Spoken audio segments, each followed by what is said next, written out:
주신 하나님의 말씀은 고린도전서 13장 1절부터 13절까지 말씀입니다. 주신 말씀을 통해서 믿음의 권태기를 극복하라라는 제목으로 함께 은혜를 나누시겠습니다. 바울 사도는 이 고린도전서 13장을 기록하면서 하나님의 사람들이 잘 믿고 하나님의 사역을 잘 감당하기를 원하는 그런 마음, 그로 하는 척하는 것이 아니라 진실로 하나님 앞에 나와서 모든 것을 하기를 원하고, 많은 사람들이 하나님 일 하다가 실족되고 또 너무나 많은 핍박을 받고 그런 가운데서 얼마나 실망을 하고 상실된 마음을 갖게 되는지 헤아려 주는 말씀이라고 볼 수 있습니다. 그래서 오늘 주신 말씀을 보면서 정말 이 말씀이 나에게 귀한 믿음의 말씀이 되고, 또 이제 정말 이 혼탁한 시대에 살면서 얼마나 하나님과 친밀해질 수 있을까, 얼마나 하나님으로부터 내가 떠나 있는가라는 점검하는 시간, 그런 시간 됐으면 좋겠습니다. 우리가 자가 진단하기를 원하고, 우리 지금 이 하나님을 믿는 사람들이 진실성이 결핍돼서 정말 이제 막다른 골목이 이런 것 같은, 갈 곳을 잃어버린 그런 믿음의 사람들, 이 시간에 나와서 말씀을 듣고 하나님 앞에 귀한 쓰임을 받는 그런 하나님의 그 인도하심을 받기를 원합니다.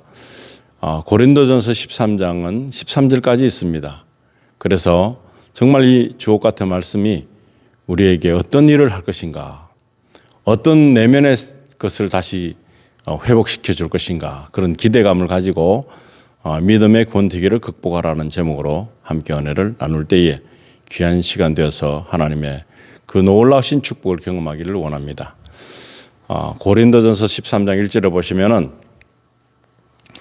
내가 사람의 방언과 천사의 말을 할지라도 사랑이 없으면 소리나는 구리와 울리는 꽹과리가 되고, 그랬습니다.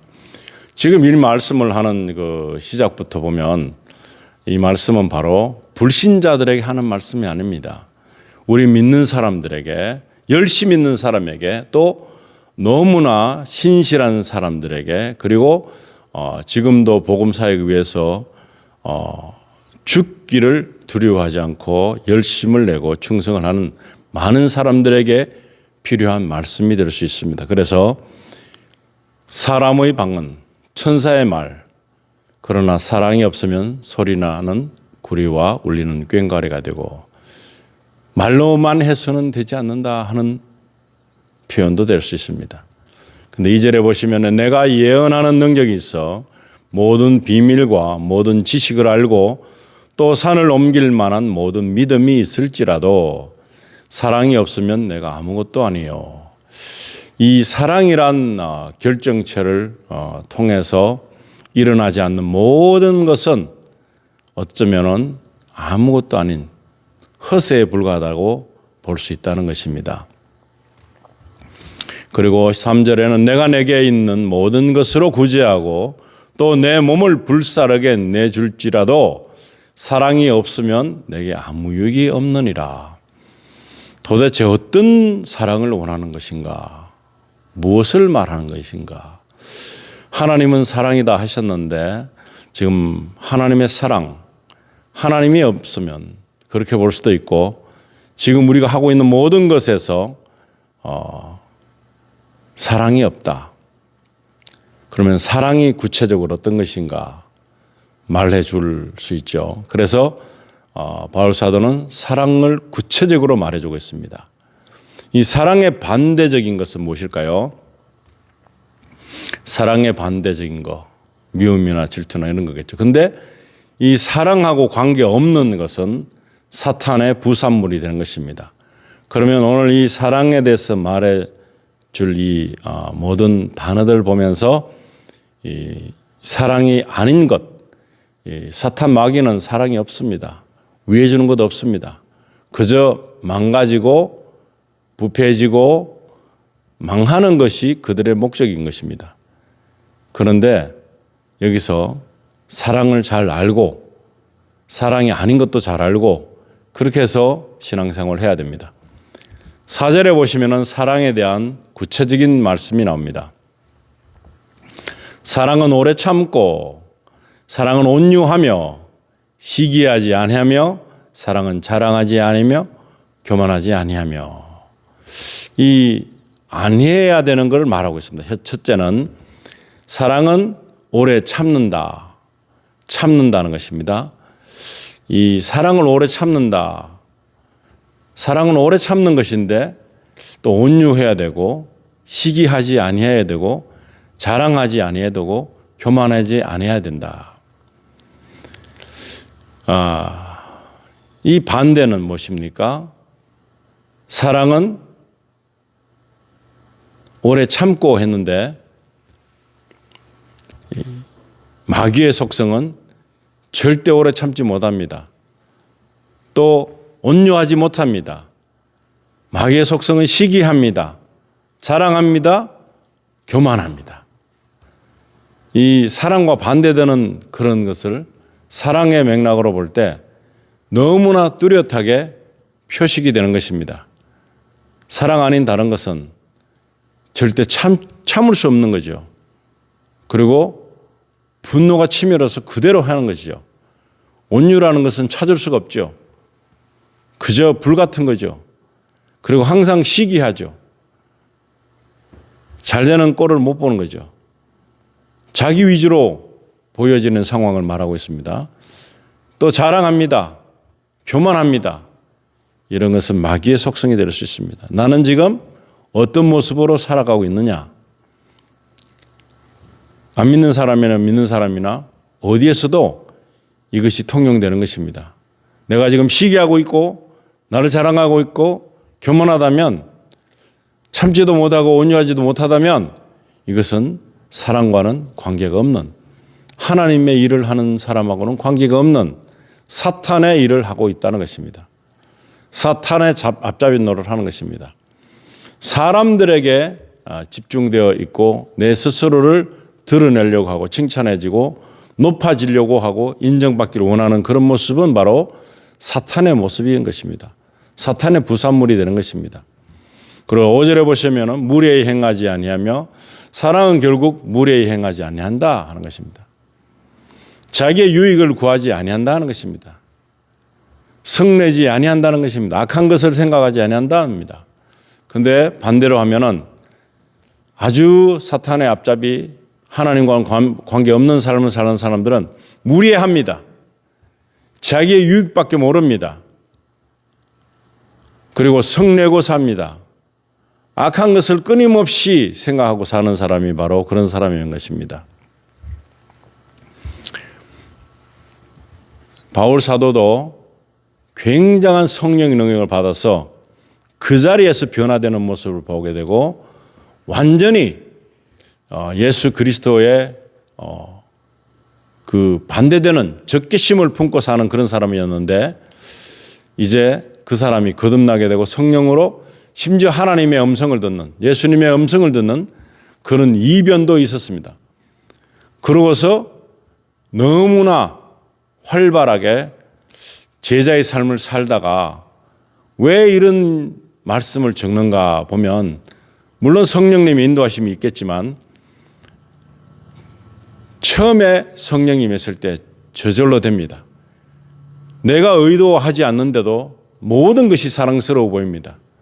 그런데 내가 얼마가 지나게 되면 하나님의 일을 하다가 보면 내 일을 하게 되는 수가 생기고 하나님의 일을 하는데 불구하고 내 유익을 찾게 되는 일이 생길 수 있고 하나님의 일을 하다 보면 성낼 일도 생기고 무례한 일도 생길 수 있는 그런 것을 경험할 수 있습니다.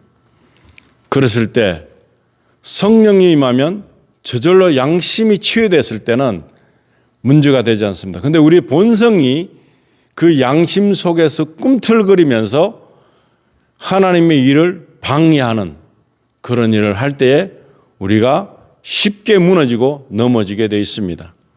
그래서 처음에는 저절로 이 양심의 가책을 받고 하나님과 하나님의 사역에 잘못된 일이 있으면 빨리 돌이킬 수 있습니다. 그래서 너무나 쉽게 하나님의 그 음성을 청종하고 성령께 귀 기울입니다. 그런데 어느 순간에 그 귀 기울임이 약해진 것입니다. 그리고 자기도 모르게 일을 하다가 하나님 쪽에서 일을 하다 보니까 하나님의 입지에서 바라보고 저것은 아니다. 판단을 하게 되는 그런 일을 하게 됩니다. 판단하게 되고 정죄하게 되고 거짓을 하게 되고 이런 모든 것들은 무엇입니까? 교만에서 오는 것입니다. 그런 자리에 앉게 되는 순간부터 나는 이제 사탄의 쓰임을 받게 되는 것입니다. 하나님의 일을 한다고 하지만 결국에 하나님께 누가 되는 일을 행하고 있는 본인을 발견하게 되는 것입니다. 그리고 수용하거나 포용할 수 없습니다. 그렇기 때문에 하나님과 같은 그런 모습으로 사역하는 것이 아니라 예수님과의 같은 그런 마음으로 사역하는 것이 아니라 내 입지에서 사는 것입니다. 바울 사도가 볼 때 아직도 미숙한 베드로가 유대인을 두려워하는 그런 모습을 보았을 때 꾸지람을 합니다. 꾸짖습니다. 그런데 그것은 판단의 아주 높은 경지에서 바라보고 예수님의 수제자를 탐탁치 못하게 여기는 모습이 될 수 있습니다. 예수님께서는 우리가 죄인인지 알고 있습니다. 그리고 예수님께서는 베드로가 3번 부인하는 것, 강력하게 3번을 부인하는 것들을 다 알고 계셨음에도 불구하고 베드로를 불러 세우시고 자기의 수제자로 삼으신 것입니다. 이미 알고 계심에도 불구하고 우리가 넘어질 거 알고 있습니다. 우리가 배신할 거 알고 있습니다. 우리가 우리 의지만 가지고 우리의 유익만 구하고 그런 거 다 알고 계심에도 불구하고 우리를 끊임없이 사랑해 주고 계신 예수님을 바라볼 때 바울 사도는 쉽게 넘어지는 것입니다. 원래 원칙이 맞는 줄 알고 사랑은 원래 원칙보다 더 큰 것입니다. 그것을 무너뜨리는 것입니다. 그 법칙을 넘어서지 못하면 하나님의 아가페 사랑을 실천할 수 없습니다. 내가 가지고 있는 굴레와 내가 가지고 있는 그 모든 세상적인 도덕성 그 선에서 보면 사랑할 수 있는 존재가 아무도 없습니다. 하나님이 보실 때는 우리를 사랑할 수 있는 그런 가치성이 전혀 없는데도 불구하고 세상이 가져다 주는 그런 수준에 있는 도덕성을 넘어섰기 때문에 아가페 사랑을 하실 수 있고 우리의 죄를 대신해서 죽으실 수가 있는 것이지 그게 아니고 세상적인 그 위치에서 그 선상에서 본다면 아무도 구원받을 자가 없을 뿐더러 구원해서도 되지 않습니다. 자격이 미달인 것입니다. 그러함에도 불구하고 지금도 훌륭한 설교를 하고 훌륭한 하나님의 사역을 하고 좀 있다가 교만해서 넘어질 것도 알고 계시는 하나님께서는 그래도 지속적으로 사용해 주신다는 것. 우리가 이러함에도 불구하고 엄청난 죄를 가지고 있고 죄를 지을 수 있는 가능성을 가지고 있는 이런 상황 속에서도 베드로가 예수님과 3년을 같이 다녔음에도 불구하고 예수님을 모른다고 하는 그러한 무모한 일을 할 것을 알고 계시면서도 예수님은 그를 사랑하셨다는 것입니다. 그런 사랑이 필요한 것입니다. 예수님만 하실 수 있는 사랑인 것입니다. 성령이 임했을 때는 할 수 있습니다. 그러나 내가 높아지고 나면 내가 교만의 자리에 가 있으면 내가 판단의 자리에 가 있으면 무너지게 돼 있습니다. 아가페 사랑을 할 수 없습니다. 그래서 오늘 이 시간에 이 고린도전서 13장을 너무나 절실하게 서술하면서 자신의 그 연약함을 보았을 것입니다. 오늘 우리도 엄청난 사역을 감당하고 있습니다. 그러나 그러함 중에서도 거룩함을 만들어가고 있는 중에서도 거룩함과 영광을 나타내는 중에서도 우리는 여전히 죄를 발설할 수 있습니다. 죄의 그 모습이 툭툭툭 튀어나옵니다. 아주 무섭게 튀어나옵니다. 판단하는 자리에서 자기가 무언가 되는 것처럼 교인들을 그냥 못살게 그냥 질타하는 그런 모습이 있을 수 있습니다. 그럼에도 불구하고 사랑해 주신다는 것이 하나님의 은혜인 것입니다. 잘난 척할 필요가 없는 모습을 우리는 알아야 됩니다. 6절에 보시면 불의를 기뻐하지 않으며 진리와 함께 기뻐하고, 불의를 기뻐하지 아니합니다. 당연히 그렇죠. 그리고 진리도 함께 있어야 되고, 그런데 불의를 서슴없이 할 수 있는 존재가 있지요. 사탄 마귀들입니다. 그리고 당연시 모든 사람들이 이런 일을 해도 교인으로 인정받고 잘 살고 있기 때문에 이것이 당연한 줄 압니다. 양심의 가책이 느껴질 때는 하나님께서 우리에게 경고를 하신 것입니다. 아, 그만둬야 되겠구나. 지금 모든 것을 스탑해야 되겠구나. 그러지 않고, 그렇게 스탑하지 않고 양심의 가책이 와도 막연히 아무런 생각 없이 일을 진행하고 있다면 이거는 잘못된 모습이 될 수 있습니다. 그러나 사탄 마귀는 불의한 것을 좋아합니다. 아주 좋아합니다. 하나님께로부터 질책을 받는 것조차 너무 좋아합니다. 진리는 변함이 없는 것을 진리랍니다. 이 진리를 기뻐해야 되는데 진리를 무산시키려고 하는 존재들이 있습니다. 뭐 별거 아닌 것 같은 진리를 왜곡합니다.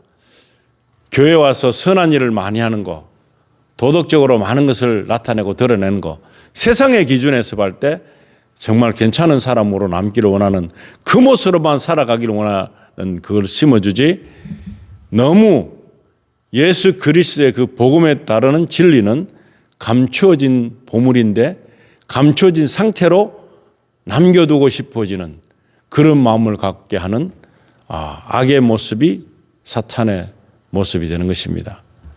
그리고 7절에 보시면 모든 것을 참으며 모든 것을 믿으며 모든 것을 바라며 모든 것을 견디느니라 했습니다. 견딘다는 것이 많이 나오죠. 근데 이 사랑은 말이죠. 이런 모든 것을 참을 수 있어야 됩니다. 근데 저절로 성령이 충만하게 임해져서 나에게 내 모든 것을 주관하실 때, 내가 맡겼을 때 그것은 저절로 됩니다. 어느 시점에 가서 저절로 안 됩니다. 어느 시점에 가면 안 됩니다. 그 어느 시점을 좀 이따가 말씀드리겠지만은 그 시점에 가면은 믿음에 대한 것 권태기가 옵니다. 그리고 이거 정말 하는 것이 맞는지 아닌지 의심이 들 때가 있습니다. 근데 그럴 때 참지 못합니다. 다른 거 다 참을 것 같은데 안 됩니다. 그런데 이것은 지금 이 7절의 말씀은 뭔가 하면 내 의지를 가지고 성령의 힘입어서 참는 것도 되지만 내 의지력을 가지고 참을 수 있어야 됩니다. 의지력을 가지고 참을지도 못하는데 성령께 맡겨야 되는 건 더더구나 맡길 수가 없는데 어떻게 그런 일이 저절로 일어날 수 있겠습니까? 저절로 다 된다면 이 고린도 13장 말씀 사랑장을 쓸 필요도 없죠. 저절로 절대로 안 됩니다. 하나님의 은혜도 처음에는 너무나 기가 막히게 은혜가 임합니다. 그러나 시간이 지나면 은혜를 까먹고 은혜가 그냥 습관화되고 그냥 이런 것이 다 일어나구나 소중하게 못 여기는 것입니다. 그럴 때 잘못되고 있는 것을 발견합니다. 그런데 잘못되고 있다고 발견됐을 때 이미 늦었다는 것입니다. 많은 사람들에게 상처를 주고 상처를 받고 많은 사람들에게 아주 큰 하나님으로부터의 그 사랑을 왜곡시켜서 드러내는 삶을 살게 되는 그런 모습을 보면서 허탈해지는 것입니다. 모든 것을 믿을 수 있습니까? 모든 것을 바라야 되고요. 모든 것을 견딜 수 있습니까? 이건 내 의지력이 필요합니다. 저절로 되는 것이 아닙니다. 내가 견고히 서게 되려면 내 중심을 바로 잡아야 되는 것입니다. 내 중심을 바로 잡기 위한 것은 내 의지력으로 하는 것입니다. 내 자아를 드러내는 것이 아니라 하나님 앞에서 하나님이 기뻐하지 않는 일을 내가 고의적으로 안 하는 것입니다. 할 수 있습니다. 다른 걸 다. 그렇지만 남들처럼 그렇게 막 살 수도 있습니다. 그러나 그렇게 안 하려고 나를 추스리는 것입니다. 그것이 하나님 앞에서 열매를 맺는 것입니다. 만들어지는 것입니다. 조개가 모래알 들어감으로 인해서 상처가 생겨서 감싸는 거, 엄청난 아픔이 진주로 바뀌는 거잖아요. 사람에게는 귀한지 몰라도 그건 아픔의 소산물이 되는 것이지 귀한 것이 아닙니다. 아무것도 아닙니다. 그게 너무나 많아져 보세요. 그게 뭐 귀한 것이 되겠습니까? 사람들에게 그 보석이라고 하면서 그게 사람들이 희귀성으로 좋아하니까 그런 거지. 그건 결코 좋은 것이 아닙니다. 8절에 보시면은 사랑은 언제까지나 떨어지지 아니하되 예언도 피하고 방언도 그치고 지식도 피하리라. 모든 것이 중단되는 날이 옵니다. 이 성령의 이 모든 은사들이 중단되는 날이 옵니다. 중단되는 날이 와도 성령으로 의지하는 그 의지력을 가지고 가느냐, 아니면 성령께서 촉매작용해서 우리가 올바르게 하나님 앞에 살 수 있는 그 방법을 제시하고 그 다음에 그것을 그대로 살아갈 것이냐, 아니면 옛 모습으로 돌아가서 살아갈 것인지를 결정하는 어느 선상이 옵니다. 어느 시점이 오는 것입니다. 그럴 때까지도 끝까지 내가 하나님 앞에 나아가선 삶을 살 수 있도록 자기가 그렇게 지속적인 믿음을 유지하는 것이 필요합니다. 9절에 보시면은 우리는 부분적으로 알고 부분적으로 예언하니, 부분적으로밖에 몰라요. 잘 몰라요. 이게 맞는 것인지 틀린 것인지조차도 모릅니다. 성경적이긴 하지만 그것이 얼마나 큰 부분으로 우리에게 작용이 될지 그걸 잘 모릅니다. 그런데 지나고 보면 이것도 은혜구나, 이 모든 것이 은혜구나 하는 것도 있고, 아니면 나에게 왜 이런 일이 일어났을까 하면서 불만을 품고 실족을 할 수도 있는 그런 일도 생길 수 있습니다. 10절에 보시면 온전한 것이 올 때는 부분적으로 하던 것이 피하리라. 온전한 것이 무엇입니까? 예수께서 온전하게 오시는 것입니다. 예수께서 오시면 모든 것이 명확해지는 것입니다. 지금 이 편지적이고 이 어떤 소식적인 성경이지만 예수님께서 오신다, 아니면 우리가 천국을 간다, 그러면 이것은 부수적인 우리의 수준에 맞게끔 이해력을 도와주는 것이지 실제로 하나님을 뵀다 그러면 틀리는 것입니다. 그리고 예수님을 직접 만나면 이런 모든 것은 부수적인 것입니다. 실상이 함께 하는데 이 모든 것은 그냥 우리에게 이해력을 도와주는 것이지 큰 어떤 것은 아닙니다. 예수님은 아니잖아요. 그래서 예수님께서 오시면 이 조금 알던 것은 확실하게 알게 된다. 그렇기 때문에 이 모든 것은 어떻게 보면 아무것도 아닌 것처럼 보일 때가 오는 것입니다. 11절에 보시면 내가 어렸을 때는 말하는 것이 어린아이와 같고 깨닫는 것이 어린아이와 같고 생각하는 것이 어린아이와 같다가 장성한 사람이 되어서는 어린아이의 일을 버렸노라. 무슨 말씀입니까? 이 믿음의 권태기라는 게 이런 것입니다. 이 실정을 느끼는 것입니다. 내 의지대로 어릴 때는 뭐 내가 맛있는 거, 내 좋아하는 거 이런 거 위해 기도하듯이 그런 식으로 나에게 유익함을 위해서 기도를 합니다. 그리고 하나님을 그렇게도 이해를 합니다. 그런데 어떻게 보면 어린아이이기 때문에 내 뜻대로 되지 않는 일을 발견하게 되면 어떻게 될까요? 실망을 하게 됩니다. 실망을 하게 되면 실정을 느낍니다. 그리고 하나님 그리 대수로운 분 아닌 것 같은 느낌이 들죠. 그런데 하나님께서는 우리에게 맞는 것으로 공급해 주십니다. 필요한 것으로 공급해 주십니다. 그리고 너무나 소중한 것을 간직하기 위해서 소중하지 않는 것을 버리게도 하십니다.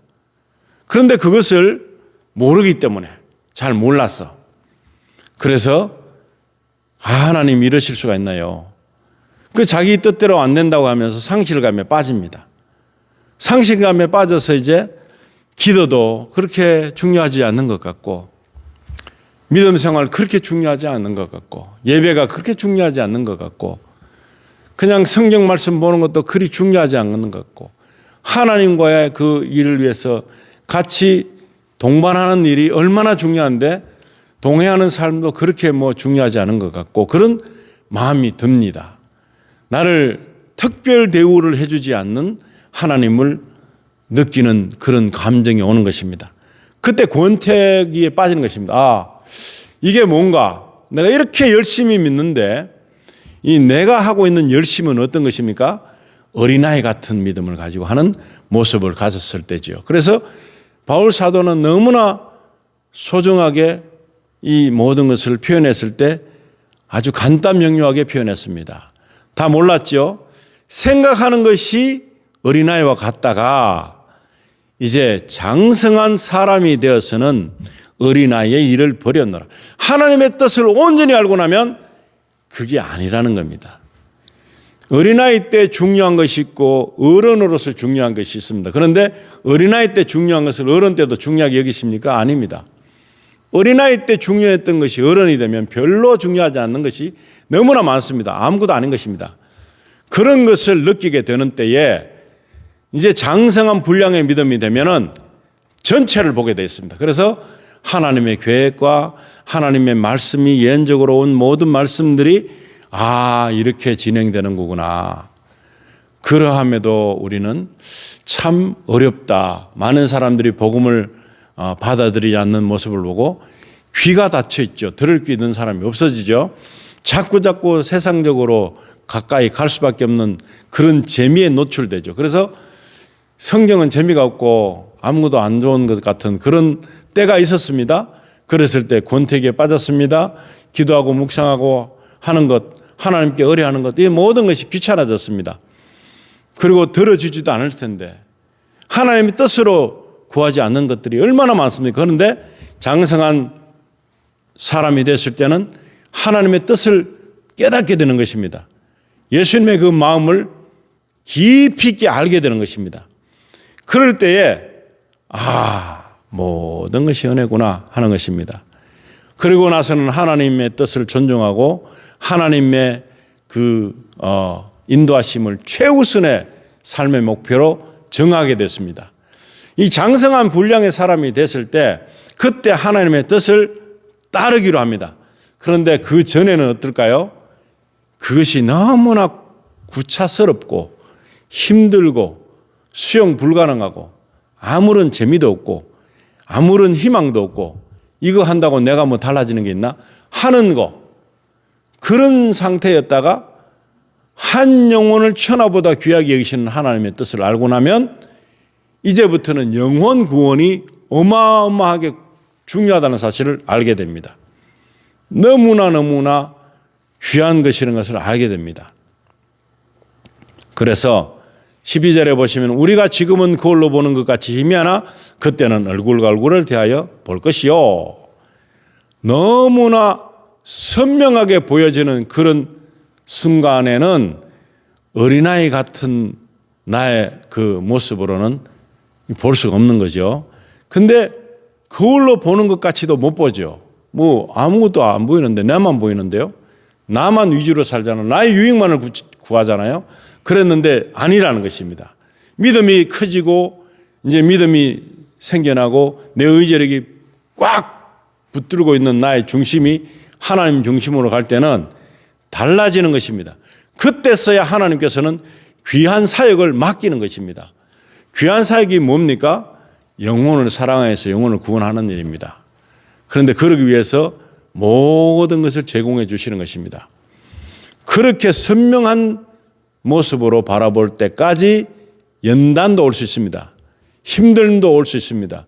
문제가 발발할 수도 있습니다. 하나님 믿는 사람들 문제 생길 수 있습니다.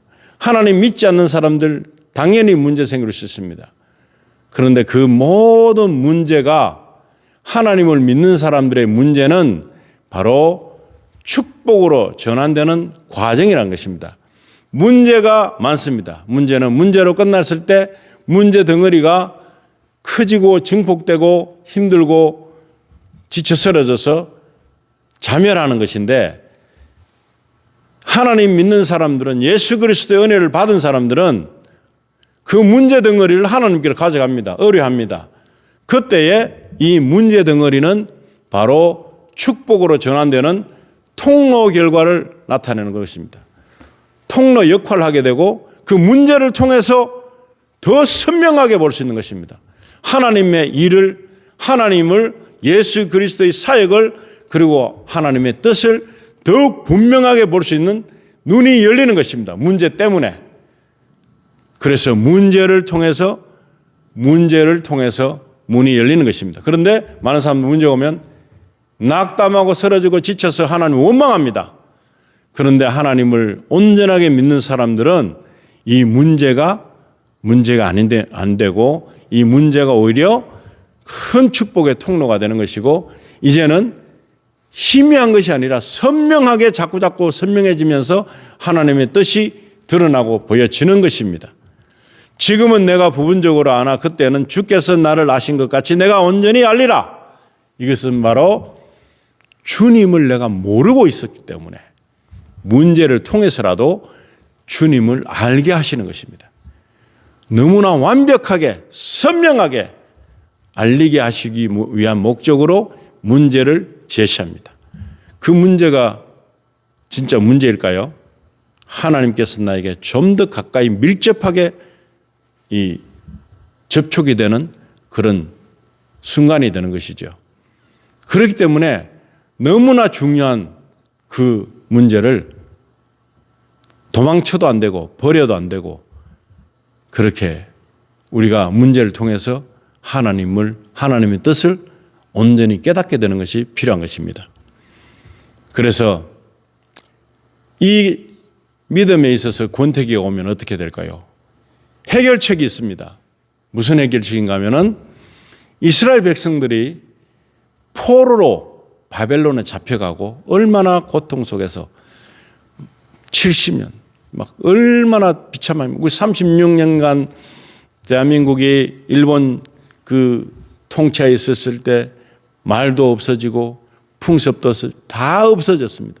그런 36년 동안에 일어난 일도 지쳐 쓰러지는데 이스라엘 백성들은 70년 동안이나 엄청나게 온 나라가 없어진 적도 있습니다. 그런데 하나님께서 이방인 왕들을 사용해서 하나님은 하나님의 일을 지시하십니다. 고레스 왕을 통해서 지시하십니다. 성전 재건하라고 명령하십니다. 성전 재건하는 이유가, 의미가 무엇에 있을까요? 믿음으로 하나님을 구하라는 것입니다. 구할 수 있는 장소를 통해서 더 하나님을 밀접하게 관계를 갖는 그런 교제를 필요하는 장소가 되는 것입니다. 그래서 구약에는 느헤미야, 에스라 이런 총독들, 제사장들이 지시를 받고, 이 고레스 왕의 지시를 받고 가서 성전 재건을 합니다. 얼마나 힘듭니까? 그냥 쉽게 됩니까? 이 방해꾼이 얼마나 많습니까? 그래서 그들은 어떻게 합니까? 한 손에는 칼을 두고 다른 손을 가지고 일을 합니다. 이 전쟁을 하면서 성전을 재건하고 지켜냅니다. 믿음으로 보면 어떻습니까? 우리에게 성전이 된 우리 몸을 악한 세력들의 그 모든 탐욕과 나 유익함을 구하는 것과 시기와 분냄과 참지 못한 모든 사랑에 반대되는 것이 우리를 침범하려고, 포로 삼으려고 막 찾아옵니다.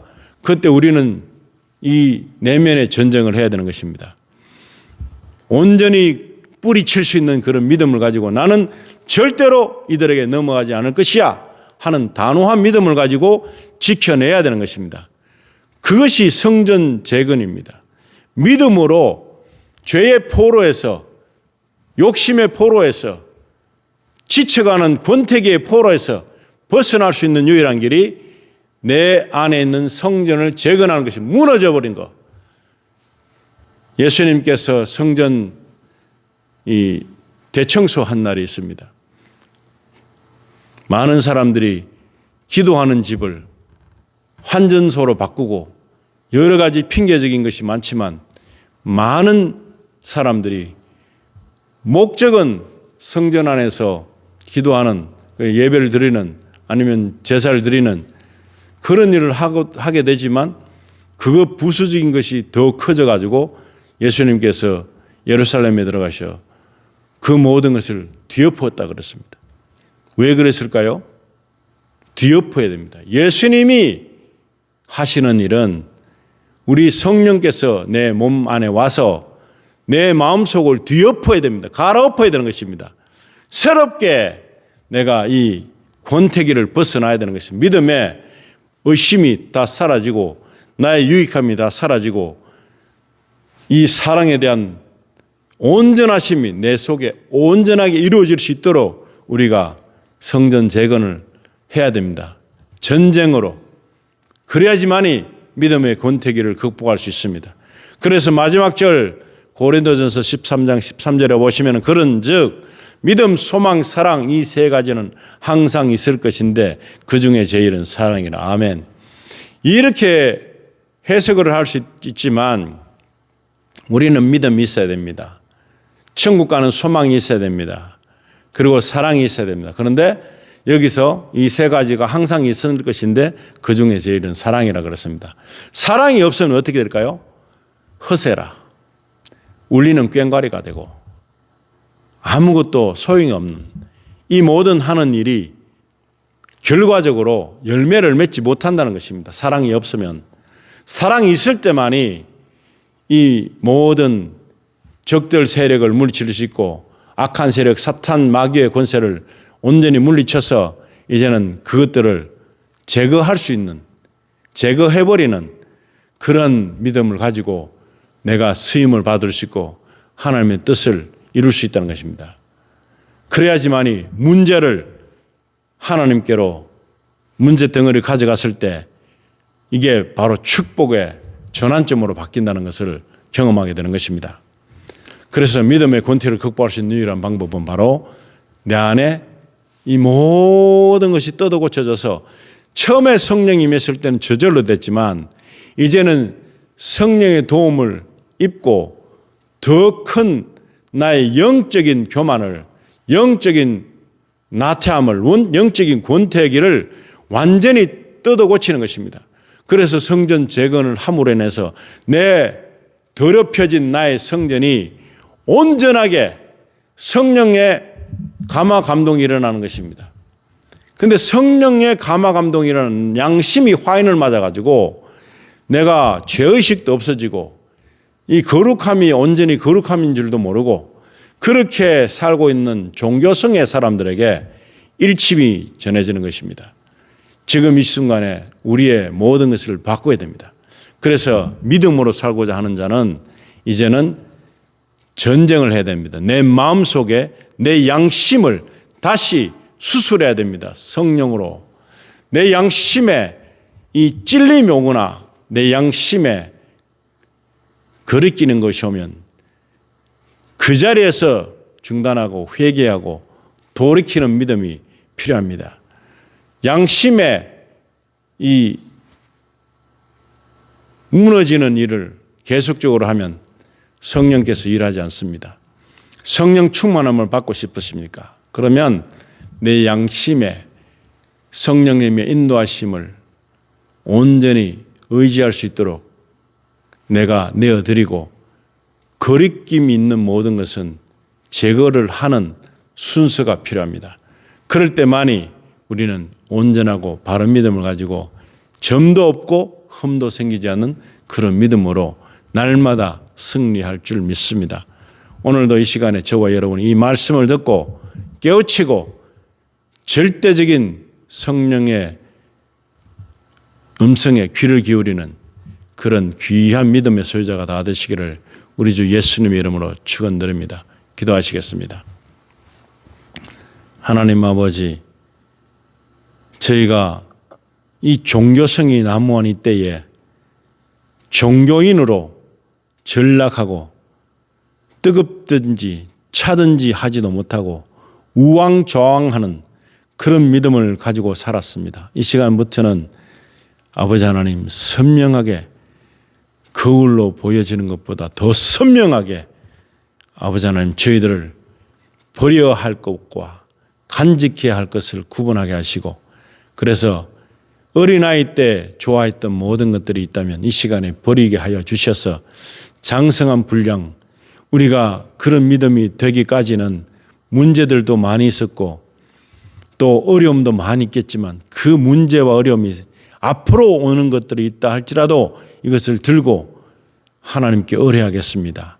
그럴 때 이 모든 문제를 통해서 이제 더 선명한 하나님의 뜻을 깨닫고 우리 주님의 귀하신 사역을 저희가 감당해낼 수 있도록, 인도받을 수 있도록 저희가 우리 모든 것을 소진하겠습니다. 내어드리겠습니다.